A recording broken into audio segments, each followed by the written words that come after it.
Hey guys, TG Watkins here. I'm going to be doing this a little bit differently today. I'm out on vacation basically. I'm in the South Puget Sound. We're at my wife's family's cabin. They've had this thing in the family for decades at this point. Beautiful, beautiful scenery. You can see the boats out there. We even got the dog Ellie. There you go. Thought you guys might enjoy a little bit different change up here. Anyway, what I'll be talking about today is kind of the five things that I wish I knew before I really got into trading, or the things that would really help improve me. Ellie's very interested, as you guys can see, so I hope you're having fun with that. So we'll just kind of talk about this.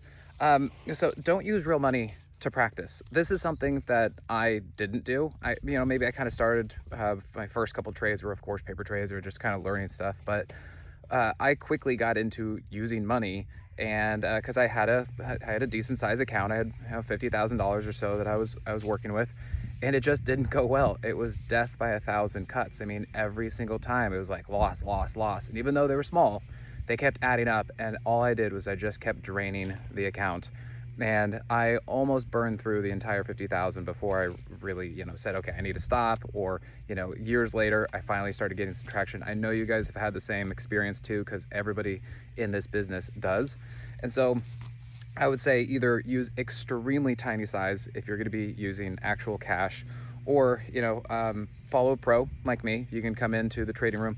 But I would even say that if you're going to be new to trading and you're going to be following a professional, you should still be familiar with what they're doing. Just don't go jump right into a trading room and then go take every single trade that they take, because you may not quite understand what they're doing.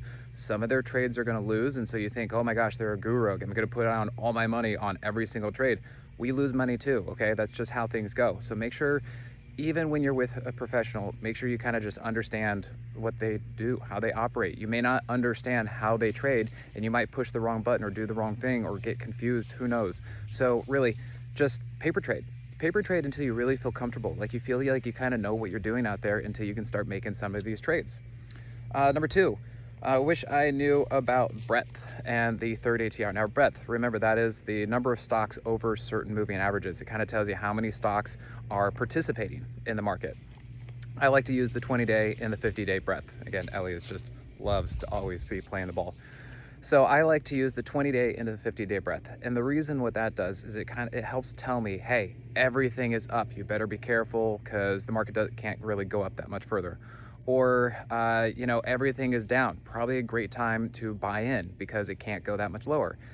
I really, really started to use breadth during the 2021, 2022 bear market. It really started to work for me, because I was able to see when things were starting to set up on the long side from a pullback, and I'd get in and the market would go up and I'd do great, but then all of a sudden everything would cap out and just go right back down.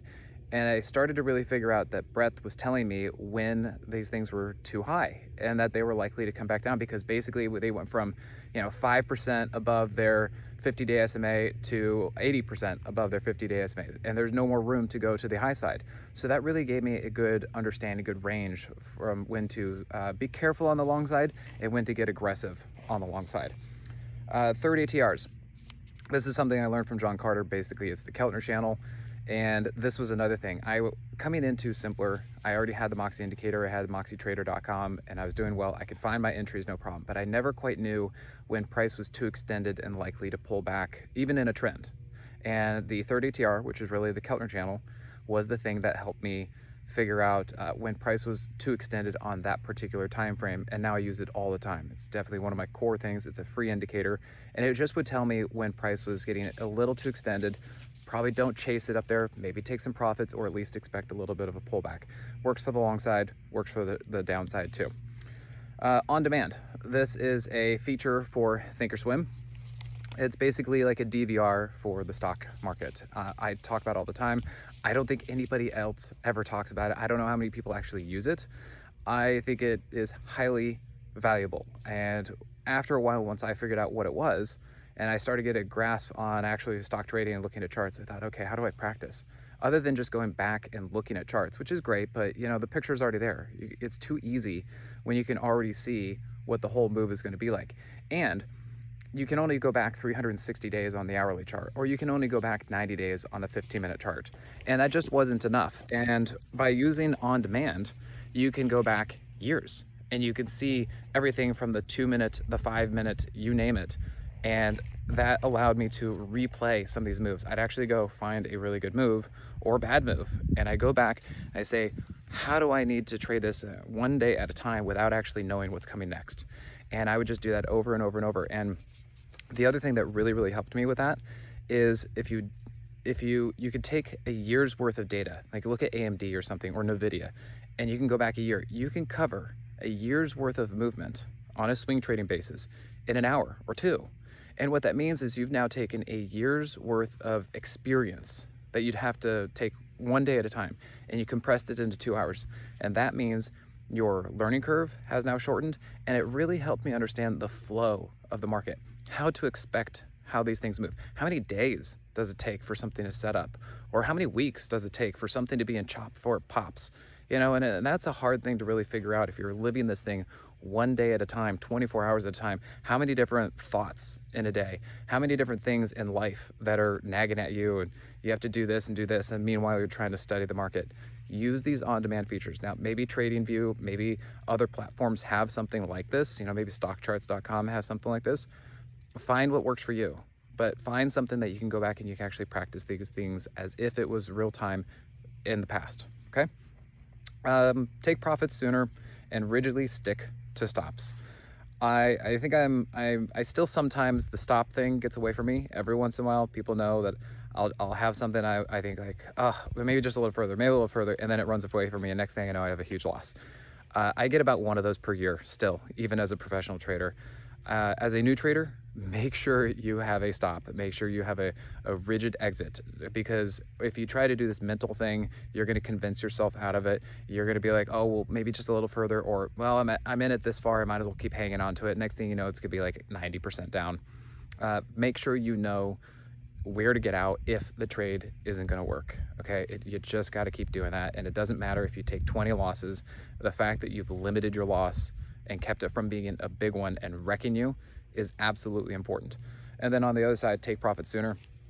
As a beginner trader, before I had the third ATR, or before I knew how to know when things were extended, I could get my entries and they'd go up and then come right back down. And so I think it just makes more sense to if you get a good shot, get some gain with it, take some profits, take at least half, and then set your stop break even or something like that, so that at least you can start making some traction. You can start staying in the game and actually getting someplace with this, because it's important to keep getting those wins and not give them back. That was another thing I was terrible at in the beginning, was I would have wins, I'd make money, and they'd roll over and then I'd go negative.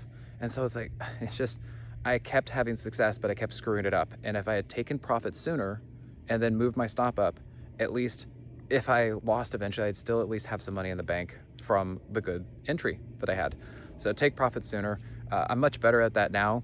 Obviously, I have a much better read on the market in general and good stuff, so I can let profits run. But there are still occasionally times where I'm like, oh, I wish I had taken a little bit off at least, because, you know, price went up, price went right back down. So, you know, take profits. Okay, and then the last one, and I think this is a big one, and this is a class that I'm going to be teaching. It's one of the breakout classes coming up August 8th. So depending on when you guys see this, it's going to be the breakout class.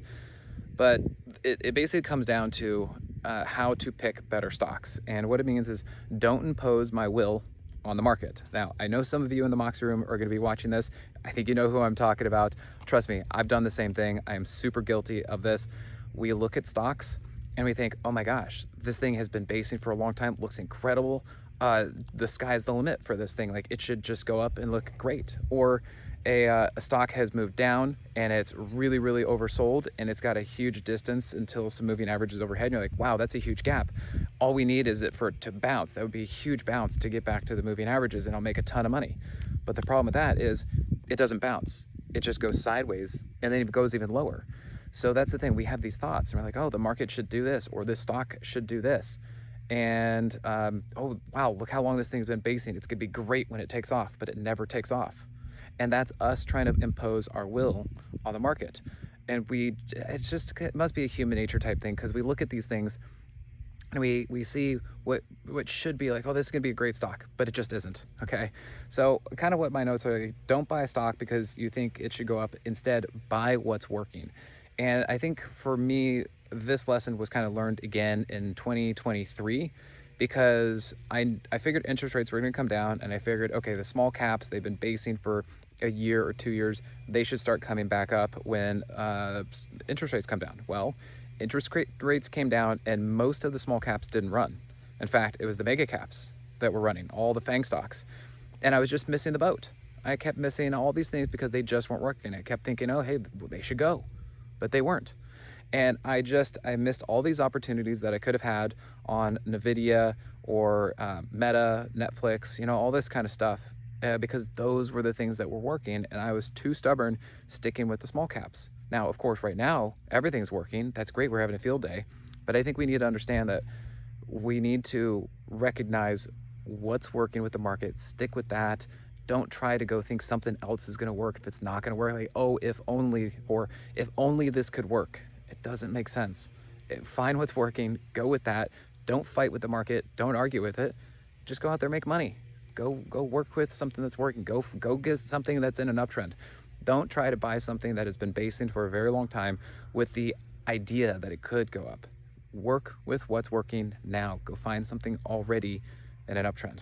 Okay, so that's pretty much my 5 things that I either wish I knew as a beginner stock trader, or the 5 things that have really helped me since I've been a professional trader and been at this for a few decades at this point. So I hope that really helps and works out with you guys. Remember, there's Ellie having a good time out here, Pacific Northwest. It should get a little bit sunnier today. We'll be out on the boats. I can finally take this jacket off and maybe get in the water a little bit when these clouds burn off. I hope that really worked out for you guys and enjoyed something a little bit different for a video. And I'll see you back in the room. Take care.